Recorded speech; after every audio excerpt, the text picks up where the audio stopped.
Hi everyone, I'm Dana Litwin again, and these are Tuesday tips for leaders of volunteers.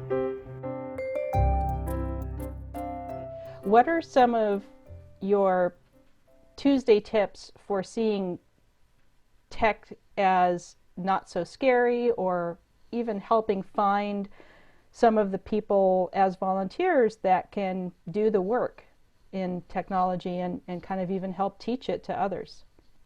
Definitely. I think one of the biggest things is, first of all, recognizing that it may not be that somebody's afraid of the technology. It may be that they don't understand it, or they don't know how to use it, or they don't have the devices or the internet connection. So in the realm of digital inclusion and digital literacy, there's a concept called a three-legged stool. You know, if you have a stool, it's got three legs.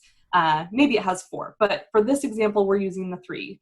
And you can't have it standing if it only has two or one. And so each of the legs signifies something that you need in order for that to stand. So for digital inclusion, you need devices. You need access to the internet, and you need the skills and experience and knowledge to know how to use it. And so when you are in an organization, and whether or not you feel that you have power, you do have power. And so if you have volunteers who have, say, the skills and expertise to do the thing to help your community, but they don't have the devices or they don't have the knowledge of how to use that technology, that's something where you can use your power to provide that to them. So I know budgets are always really tough, but if there's a way to provide that technology, if there's a way to provide the internet access, then I think that is going to help people be involved and break down that barrier between people who would be amazing volunteers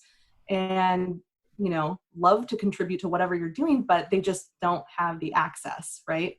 So then, you know, a matter of training, recognizing that people are coming to this with all sorts of different experiences. Maybe they do know how to use Zoom or FaceTime or, you know, whatever technology, but they've only used it maybe with family. So what can you use from their past experience to build on that and help them get to where you maybe need them to be?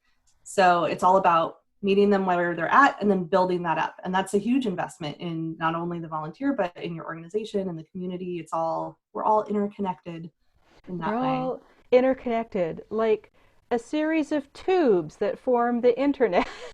Series Yes. of pneumatic tubes.